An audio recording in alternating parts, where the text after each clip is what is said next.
Madalas, ang pagtitiwala at paniniwala ng mga magulang sa kanilang anak ang pinakamagandang regalo na pwedeng matanggap ng bata. Sa halip na ikulong ito sa kahon, bakit hindi ito hayaang maglaro at tumuklas ng mga bagay-bagay? Hatid ng Phenom Stories ang kwentong tiyak magpapabilib sa inyo at magbibigay ng mabuting aral at inspirasyon. Kaya naman, samahan niyo ako hanggang matapos ang video na ito. Ayoko na sa'yo. Doon na lang ako kay Edna na nasa probinsya. May tindahan yun. Mabubuhay ako doon. At mahal niya rin ako. Sabi ni Egay. Tinulak niya ang kasintahan niya. Halatang nakainom ito ng serbesa. Tumama ang braso ng babae sa sahig. Kagat-labi itong pinipigil ang pag-iyak. Ayaw niyang magmukhang mahina sa kasintahan. Ano? Iiwan mo kami ng anak mo? Ng anak mo hindi pa pinapanganak? Naiyak na si Maris. Hindi dahil iiwan siya ng kasintahan, kung hindi dahil naisip na lalaki ang anak niyang wala makikilalang ama. Kahit umiyak ka pa, hindi na kita babalikan. Mahirap na ako nung pinanganak ako. Mahirap pa rin ako ngayon. Sawa na ako maging mahirap. Sigaw ni Egay. Lintek na kahirapan yan. Bakit? Sa tingin mo ba pinili kong maging mahirap? Kasalanan ko bang natanggal ka sa trabaho mo dahil nahuli kang nagiinom habang naka-duty? Sagot naman ni Maris. Hinampas ni Egay ang kasintahan. Mabuti na salag ito ni Maris. Subalit, napasigaw siya dahil sa sakit ng tiyan. 8 buwan na kasi ang dinadala niya sa sinapupunan. Sa halip na tulungan ng asawa, tinuloy na nito ang paglalayas niya. Kinuha ang mga bag, nangangati na ang mga paang pumunta ng probinsya. Samantala, si Maris ay nagdurusa dahil sa sobrang sakit ng tiyan.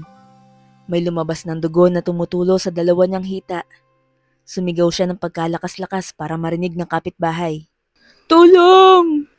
Nagising si Maris na nasa ospital na siya. Umayos na rin ang pakiramdam niya. Salamat sa mga nurse at doktor. Hawak-hawak ang kamay niya ni Aling Panday.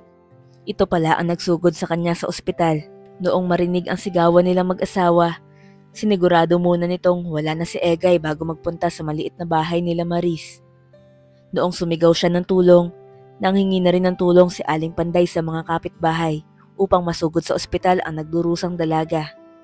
Huwag kang mag-alala, Maris. Ligtas ang nasa sinapupunan mo. Subalit sabi ng doktor, baka kahit anong oras ay lumabas na siya. Sabi ni Aling Panday, baka maging kulang siya sa buwan. Ilalagay daw siya sa incubator. Hinawakan lang ni Maris ang kamay ng ginang. Nagpasalamat dahil niligtas niya ang buhay nila. Maraming salamat ho sa inyo. Utang ko sa inyo ang buhay namin. Sinabi ni Maris kahit nangihina pa siya. Nagbigay tuwa naman ito sa puso ni Aling Panday. Magpahinga ka na muna. Huwag kang mag-alala. Hindi ako aalis sa tabi mo. Nakangiting sabi ng ginang. Kinagabihan din, sumakit muli ang tiyan ni Maris. Nagpasya ang doktor na ilabas na ang sanggol sa pamamagitan ng pagbibiyak ng tiyan na buntis. Pagkaturok ng anesthesia, pinanood na lang ni Maris ang lahat. Parang wala siyang marinig habang isinasagawa ang operasyon. Maliban sa isang tinig. Umiyak ang sanggol na nagmula sa kanya. Congrats! Lalaki ang anak mo! Narinig na lang niya ang tinig. Hindi niya kilala kung sino. Dumagungdong sa tenga ni Maris ang unang paggawa ng anak niya. Labis-labis ang ngiti ni Maris, lalo na noong makita at itabi ito sa kanya. Noong magising na si Maris ay katabi na niya ang kanyang anak. Napupuno ng kasiyahan ang kanyang puso. Tuwang-tuwa rin si Aling Panday. Nasasabik mahagkan sa bisig niya ang isang sanggol. Subalit, kinuha din agad ito ng doktor. Ilalagay sa incubator ang sanggol. May lungkot sa mata ni Aling Panday dahil nakakaramdam siya ng kaunting inggit. Kasi kahit kailan ay hindi pa niya naranasang magdalang tao. Matanda na siya pero wala pa rin itong anak. Hindi sa dahil ayaw niya, subalit dahil hindi ito makabuo ng sanggol. Nagkaroon daw ng komplikasyon noong nagtatrabaho pa ito bilang dancer sa Japan. Maraming taon na ang nakalilipas. Anong ipapangalan natin sa kanya? Nasasabik na tanong ni Aling Panday. Bala kasi namin dati, kapag babae ay papangalan kasunod sa akin, at kapag lalaki ay kasunod sa ama niya. Wag, malas yun. Walang kwentang sawa mo. Napatigil ang matanda noong nalungkot si Maris, kaya mabilis itong humingi ng tawad. Sorry Maris at baby. Ngumiti si Maris. Kung Janus kaya? Wow, ang gandang pangalan. Sige ba?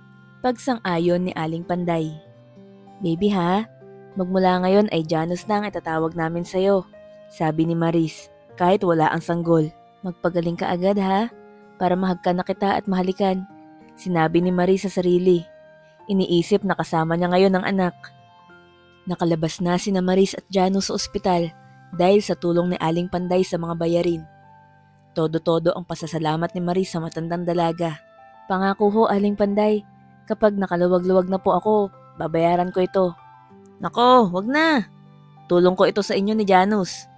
Tsaka, alam mo na, wag kang magkakamaling hindi ako kuhaning ninang ni Janus ha. Nakangiti ito.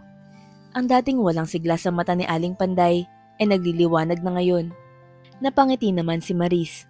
Natutuwa siyang may nagmamahal pa kay Janus maliban sa kanya. Hinding-hindi po kayo mawawala sa listahan. Noong makauwi na sila, masyadong malamok ang barong-barong na bahay ni Maris para kay Janus. Tinanong ng matandang dalaga kung gusto ba nilang makituloy muna sa bahay niya dahil sobrang mahalaga ang unang linggo at buwan para kay Janus. Talaga po? Maraming salamat po. Pasuwag niyang niyakap ang matanda. Naluluha-luha na siya dahil sa kabaitan nito. Nakangiti lang din ang matandang dalaga. Wala pa isang linggo ay naging komportable na agad sina Maris at Janus sa bahay ni Aling Panday. Siya rin ang gumagawa ng mga gawaing bahay dito. Pasasalamat niya sa pagpapatuloy sa kanila ni Janus. Wag mo nang gawin yan. Ipinapalinis ko naman ang bahay tuwing linggo, sabi ni Aling Panday. Wag na po. Ako na pong bahala sa mga gawaing bahay niyo po. Naka-thumbs up na si Maris. Napagpasyahan ni Maris na magbenta sa harap ng bahay ni Aling Panday ng merienda. Pumayag naman ang matanda at sinabing bibili din siya nito. Nagtinda siya ng banana Q, turon at maruya. Marami namang tumatangkilik dito at inaabangan magtinda si Maris. Kasama niya nagbabantay sa tinda nila si Janus. Tuwang-tuwa ang mga bumibili dahil ngumingiti sa kanila si Janus at nagbe-baby talk na parang nakikipag-usap sa kanila ito. Lumipas ang maraming taon, 3 taon na ang batang si Janus. Gulat na gulat ang marami dahil nakakapagsalita na ito at nakakausap na. Paano ang ginawa mo't nakakapagsalita na ang anak mo? Minsan ay tinatanong si Maris ng mga kapitbahay niya. Nagtataka din siya kung paano ito nagagawa ng bata. Ha? Wala naman. Nagulat din ako noong nagsasalita na ito at nakikipag-usap sa akin. Nakangiting sabi ni Maris. Lalong namamangha naman ang mga nagtatanong. Mama, turuan niyo po akong magbilang please, sabi ng batang si Janus. Ha? Bakit mo naman gusto nang matutong magbilang? Ayaw mo bang maglaro katulad ng ibang bata? Tanong ni Maris sa anak. Ayaw po. Gusto ko pong matutong magbilang para makatulong po ako sa inyo. Nagulat si Maris. Niyakap niya ang anak sa tuwa. Mahal na mahal kita anak. Bulong nito kay Janus. Hinigpitan naman ni Janus ang yakap sa ina.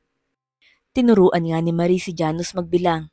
Kung ano-ano ang binibilang nito. Natutunan din ito ng mag-isa niya ang addition at subtraction. Tuwang-tuwa naman si Maris noong makita ang anak na nagbibilang ng mga sakay na pasahero sa jeep at kung ilan pa ba ang mga kulang. Binilhan niya rin ito ng mumurahing mga maliit na libro para maaral nito mag-isa. Nakalimutan naman ni Maris na hindi pa marunong magbasa si Janus. Subalit, isang beses, habang binabantayan ang tindang mga banana Q, laking gulat ni Maris noong si Janus na ang nagsukli sa mga bumibili. Ako na po ang magsusukli sa kanila, Mama, sabi ni Janus. Nakikipag-usap na rin ito sa mga bumibili. Maraming salamat po, balik po kayo, sabi nito habang nakangiti. Tahimik naman itong pinapanood ni Maris. Proud na proud siya sa anak niya.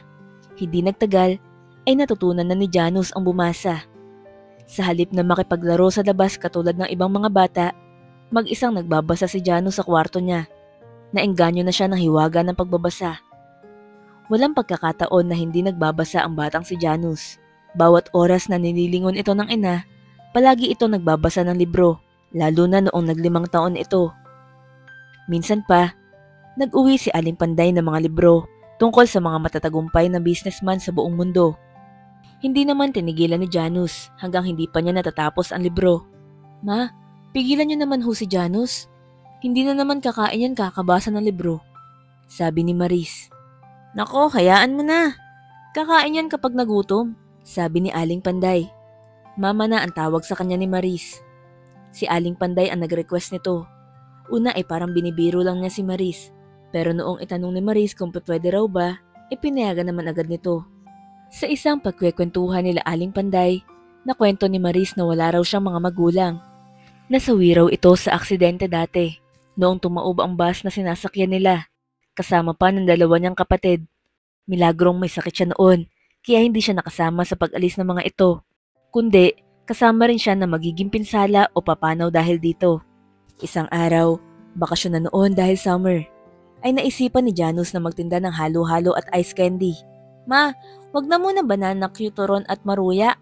Tinda po tayo ng halo-halo at ice candy. Patulong po sa paggawa. Sabi ni Janus kay Maris. Bumaling ito sa kanyang Lola Panday. Kayo po titikim sa unang gagawin namin, Lola, ha? Oo naman. Sure apo. Sabi ni Aling Panday, na ngayon ay Lola Panday na ang tawag ni Janus. Sige anak, try natin. Sabi ni Maris. Nag-isip na kaunti pero sumang-ayon din sa anak. Ang galing mo anak. Para kang CEO mag-isip pagdating sa negosyo ah. Hindi ito sumagot. Nakangisi lang ang batang si Janus. Kinabukasan ay maaga silang bumili ng mga sangkap at gagamitin sa halo-halo, pati ang para sa ice candy. Mama, masarap po ang buko salad din sa ice candy. Tiyak marami pong bibili noon. Bumibilib si Maris dahil positibo mag-isip si Janus. Hinayaan niya lang ito magmando. Sinusunod niya ang mga gusto nito. Kaya naman, noong tanghali, sa halip na puro saging ang itinda nilang merienda sa mainit na panahon, ay halo-halo ang tinda nila ngayon. Dinumog ito ng tao. Nagtinginan sina Maris at Janus, habang si Lola Panday ay pumapalakpak dahil itinatangkilik ito ng marami. May mga bata rin na ice candy ang binili. Panlaban daw nila ito sa init ng panahon ngayon.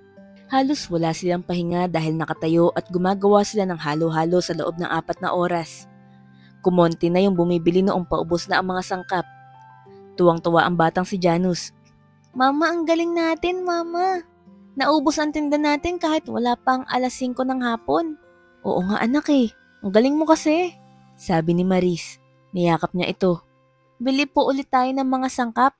Palaguin po natin itong pera natin, Ma. Naulit na naulit ang tagumpay nila. Hinahanap-hanap sila ng mga kapitbahay dahil sa sarap ng halo-halo nila. May ibang flavor din na dinadagdag sina Maris at Janus dito. Kahit ang ice candy na tinda ni Janus, palaging ubos kahit nagdadagdag pa siya ng maraming flavors. Katulad ng avocado, ube, chocolate at iba pa. Tumagal pa ng ilang buwan ang pagtitinda nila ng halo-halo. Hanggang matapos ang summer, noong simula na ang pasukan, inaya naman ni Janus magtinda ang ina ng lugaw, champurado, sopas at spaghetti para almusal ng mga pumapasok sa school at sa trabaho. Ilang oras lang ay ubos agad ang paninda nila. Masayang-masaya ang dalawa sa tagumpay ng negosyo nila. Pero ang pinaka-proud sa lahat ay si Lola Panday. Noong 7th kaarawan ni Janus, pinaringgan ni Lola Panday ang mag-inang si Janus at Maris. Dinala niya ito sa palengke, sakay-sakay sila ng tricycle. Pagkatanggal ng piring, surprise! Sabi ni Lola Panday. Umilaw ang mata ng mag-ina. Bilib na bilib sa nakita. Niregaluhan siya ng Lola Panday niya ng pwesto, malapit sa palengke. May signage na itong Januses, kung saan mamimili na lang si Janus kung ano ang gusto niyang ibenta. Napayakap si Janus kay Lola Panday. Ganoon din ang ginawa ni Maris. Maraming salamat po, Lola. Thank you po, Ma. Walang anuman. Sa totoo lang, ako dapat ang magpasalamat sa inyo. Binigyan niyo ng kulay ang buhay ko. Naiiyak na sabi ni Lola Panday. Nagyakapan lang sila ng matagal. Teka. Anong gusto mong itayo dito? Tanong ng matandang dalaga. Gusto ko po ng bigasan. Nakangiting wika ni Janus. Kumuha po tayo sa mga magsasaka. Pati po gulay at prutas. Gusto ko pong magbenta. Then kapag nakaluwag at bawi na, gagawin po natin itong grocery. Dagdag pa ni Janus. Nasabik naman ang dalawa. Magandang ideya yan, apo. Sige anak, gawin natin yan ha. Dahil sa pagsisikap nila, natupad nila ang pinapangarap na grocery. Hanggang sa lalo pang lumaki ang grocery. Ito na ang kinukuhanan ng mga bumibili para itinda sa mga sari-sari stores nila. Tuwang-tuwa si Janus na matagumpay itong negosyo nila. Kahit ilang buwan pa lang ang nakalilipas. Pagbutihin pa natin anak. Ano bang susunod nating itatayo? Sabi ni Maris. Nakikinig din mabuti si Lola Panday. Parang gusto ko rin pong magtayo ng milk tea place at coffee shop. Sikat na sikat po yun sa Manila, sa mga magbabarkada, pati na sa mga pumapasok ng trabaho. Kung magagawa po natin, tayo po ang kauna-unahang magtitinda ng milk tea sa bayan natin. Abotenga ang ngiti ni Janus. Sige anak, susundan ka lang namin ng Lola Maris mo. Ito na lang ang sinabi ng ina. Grabe, sobrang business-minded ng anak mo. Saan kaya nagmana to? Siguro sa akin. May ilang business ako riyan eh. Sabi ni Lola Panday. Nagbibiro ito kay Maris. Tumawa naman si Maris. Siyempre, kayo pa ho ba? Ilang buwan lang ay naitayo na rin ang milk tea at coffee shop na binabalak ni Janus. Soft opening pa lang ay marami na ang nagpunta dito. Sold out na agad sila. Lalo na noong nag-open ito for the first time. Sa sobrang ugong ng balita tungkol sa pagbubukas ng shop, dinayo ito ng mga reporter sa iba't ibang estasyon upang ibalita ito sa marami pang tao. Nakuhanan pa sa video na sarap ang mga taong nakainom ng kape at milk tea at sinabing babalik daw ulit sila. Noong mga sumunod na araw ay kumuha na rin ng mga empleyado si Maris. Request ito ni Janus. Okay yan mama, kahit tulog o di kaya nagpapahinga tayo, madadagdagan ang benta natin. Ang galing no, ang galing-galing mo talaga anak, kaya bilib sa'yo ang mama eh.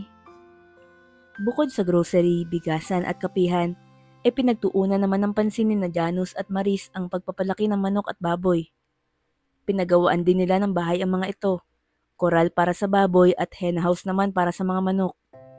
Naging matagumpay palalo ang mga negosyo ni Maris at Janus. Nagpatayo na rin sila ng bahay nila na maituturing nilang kanila talaga. Habang pinapagawa pa ito, dito pa rin sila tumira sa tahanan ni Lola Panday. Kahit magawa yun, ako naman ang pupunta doon para matulog, okay? Sabi ng matanda. Sure, isama mo pa boyfriend mo eh. Pagbibiro naman ni Maris, tawanan ang tatlo. Noong bilangin nilang tatlo ang perang naipon, hindi sila makapaniwala dahil higit-higit 1 milyon na pala ito. Tumalon-talon sila Maris, Janus at si Lola Panday sa tuwa dahil higit milyon na ang perang naipon. Milyonaryo na tayo anak! Milyonaryo na tayo! Niyakap ni Maris si Janus at si Lola Panday. Kaya naman naisipan nila agad na magpunta sa bangko upang ikuha ng account si Janus at ipatago rin ang milyon-milyon nilang pera. Noong pumasok sila ng bangko, ay sinungitan pa sila Maris at Janus ng guard. Ayusin yung pila nyo ha. O miss, ikalong mo yan. Hindi ito G para hayaan mong maglikot ang bata. Ang sabi ng guard kay Maris. Nagsusungit pa ito, mali yata ng tulog. O di kaya pinatulog sa labas ng kulambo ng kanyang asawa. Noong sina Janus na ang nasa pila, nagpatulong sila sa masungit na gwardya iangat ang bag nila. Nanlaki ang mata ng gwardya noong makita nitong puno ng tigi 1,000 na nakatali ang laman ng bag. Punong-puno pa ito. Napatingin ito kina Maris at Janus na may nakakatawang muka. Pwede pa utang? Ops, hindi pwede. Sabi lang ni Maris dito. Hindi pa natapos dito ang lahat. Bumili rin ng mga lupa sina Maris at Janus. Gusto nilang pasukin ang real estate gaya ni Lola Panday na nagpapaupa ng apartment. Tinuro lahat ni Lola Panday ang mga nalalaman niya tungkol sa real estate. May kasama pa ito magpaliwanag kina Janus at Maris. Natutuwa si Janus na isiping lumalago ang halaga ng kanyang lupa habang lumilipas ang panahon. Pinatayuan ni Maris at Janus ng apartment ang mga lupa nilang nabili. Kahit di sila magtrabaho, lumalapit sa kanila ang pera. Pero sa halip na mag-relax at magpakasaya na siya, ang 10 taong gulang na ngayong batang si Janus ay patuloy pa rin nagbabasa ng libro na parang madami pa siyang gustong malaman at maintindihan. Habang sakay ng kotse papuntang paaralan, hinatid si Janus ng kanyang ina. Pagkababa ng sasakyan, biglang may lumapit dito ang gusgusin na parang pulube. Umaalingaso pa ang amoy nito. Niyakap nito bigla si Janus. Sa halip na matakot si Janus, tiningnan niya lang ang mukha nito. Naiyak naman si Maris nang makita niya ito. Ubod ng payat, lubog ang pisngi, puro sugat ang buong katawan. Kahit na napakahaba ng buhok, hindi niya kailanman malilimutan ang mukha ng lalaking minahal niya at mahal pa rin niya. Tumakbo si Maris kay Egay, ang dati niyang asawa at ama ni Janus. Janus, siya ang ama mo. Si Egay yan. Sabi ni Maris. Gulat na gulat si Janus habang si Egay ay malalim ang paghinga. Hirap na itong huminga hanggang sa bigla na lang itong nawala ng malay. Dali-daling sumigaw si Maris, nangihingi ng tulong. Hindi naman makapagsalita si Janus. Natatakot siya at hindi niya alam ang kanyang gagawin. Binuhat ito papasok ng sasakyan at isinugod agad ito sa ospital. Habang nasa sasakyan, hawak-hawak lang ni Janus ang kamay ng kanyang ama. Sa kasamaang palad, hindi na ito umabot pa sa ospital. Ang huling sinabi nito habang nasa sasakyan at nangihina ang katawan. Mahal na mahal kita, anak. Kayo ng mama mo. Patawarin niyo ako sa mga kasalanan ko. Nagsimulang pumatak ang luha ni Janus. Hindi niya ito mapigilan. Kahit na hindi niya nakasama ang ama niya, pakiramdam niya na mahal sila nito. Kahit na iniwan sila nito, labis itong nagsisisi sa mga ginawa nito kina Maris at Janus. Magmula noon, palagi nang nagpapakwento si Janus kay Maris tungkol sa ama niyang si Egay. Nais niyang makilala ito kahit sa pamamagitan lamang ng kwento. Ikinuwento na nga ni Maris si Egay. Mabuting tao ang ama mo, matulungin sa mga nangangailangan ng tulong. Kaso, hindi niya kinaya ang mga pasakit at suliranin sa buhay niya. Noong matukso siya ng alak, kahit naka-duty ay umiinom siya. Kaya siya nasibak ng trabaho. At nakita niya pa yung may gusto sa kanyang taga-probinsya niya. Inaakit-akit siya nito. Kaya ayun, doon siya sumama. Pinagpalit niya tayo sa babaeng yon. At ito ang desisyon niya sa buhay niyang labis niyang pinagsisisihan. Sabi ni Maris, lumuluha na rin.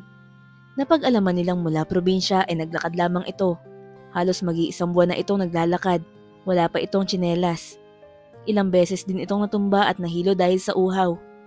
Pero hindi din naig ng pagkagusto niyang makita si Maris at ang anak niyang si Janus. Kaya kinaya niya ang lahat ng pagsubok. Dito na-realize ni Janus na hindi lang dapat magpayaman. Dapat alam din niya ang dahilan kung bakit niya ito ginagawa at kung para kanino ba ito. Ang lahat ng ginagawa ko ay para sa inyo, Mama, at kay Lola Panday. Nakangiting sabi ng batang si Janus. Tuwang-tuwa si Maris. Niyapos niya na mahigpit ang kanyang anak. Samantala napahawak naman sa dibdib niya si Lola Panday. Na-touch sa sinabi ng bata. Nagtayo pa ng mga negosyo si Janus. Higit dito, isang foundation na tumutulong sa kapuspalad at mahihirap na tao. Lubos siyang hinahangaan ng marami dahil nagawa nitong tumulong kahit bata pa lang ito. Inimbitahan siya ng maraming istasyon ng telebisyon at radyo para makausap. Marami ang na-inspire sa ginawa at ginagawang kabutihan ni Janus. Mga ka-Phenoms, nagustuhan niyo ba ang ating kwento? Comment niyo naman sa baba.